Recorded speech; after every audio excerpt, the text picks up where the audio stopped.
जय श्री श्याम, कैसे हैं आप? आशा करती हूँ कि स्वस्थ होंगे। कहते हैं कि जब चारों तरफ से हम हार जाते हैं तो हारी के सहारा बाबा श्री श्याम हमारा।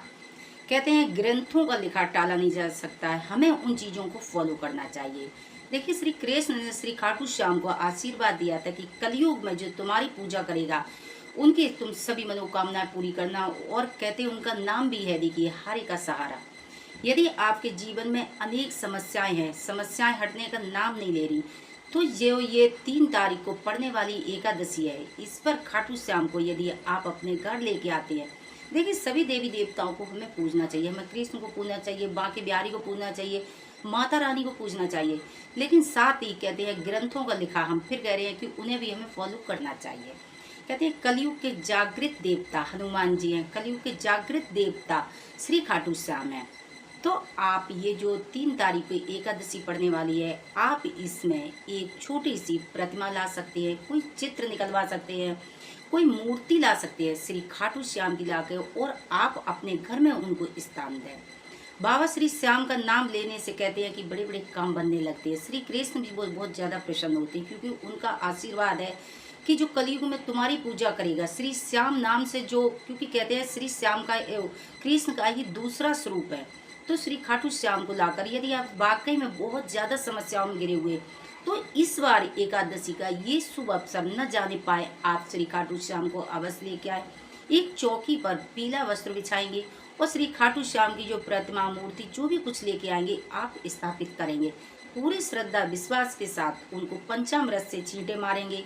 मूर्ति लाते हैं तो आप स्नान कराएंगे, उनको पीले वस्त्र पहनाएंगे, पीले फूल चढ़ाएंगे, पीली मिठाइयों का भोग लगाएंगे। आप श्री श्याम बाबा की कथा पढ़ सकते हैं, मंत्रों का जाप कर सकते हैं।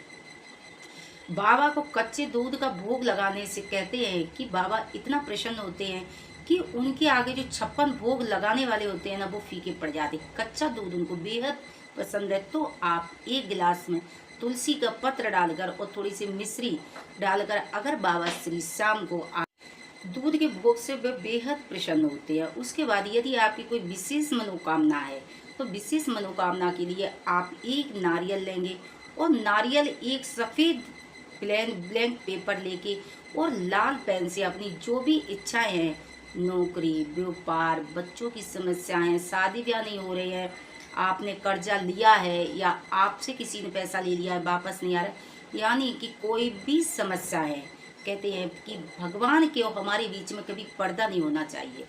जो भी समस्या है, बाबा के सामने बैठकर दीपक जला के और आप अपनी सारी समस्या लिखेंगे। जब आप दीपक जलाएंगे ना श्याम बाबा का, उसमें थोड़ी हल्दी अवश्य डालें और थोड़े से चावल, जिससे कहते हैं कि घर में सुख समृद्धि आती है।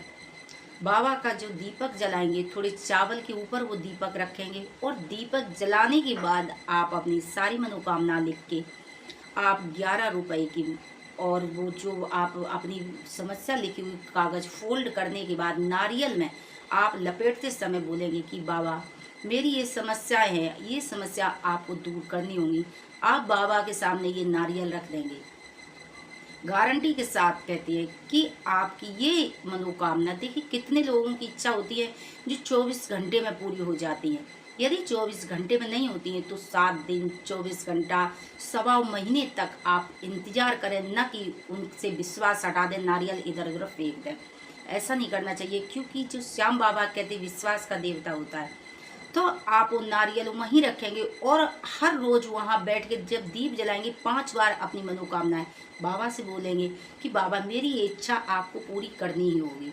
जब आपकी इच्छा पूरी हो जाएगी, यदि आप खाटू श्याम जाने में आप जा सकते, नियर बाई जो भी मंदिर है, आप वो नारियल वहाँ रख के आएंगे, बाबा का बार बार धन्यवाद बोलेंगे और आप विधिवत उनकी पूजा करते रहेंगे। श्री खाटू श्याम को इस एकादशी पर आप जरूर लेके आएँ। आप अपने जीवन में देखेंगे कि दिन पे दिन आपके जीवन में चमत्कार होने लगेंगे। इस तरह आप खाटू श्याम को अपने घर में विराजमान करें और श्री श्याम मंत्रों का जाप करें। हारी के सहारा बाबा श्री श्याम हमारा। जय श्री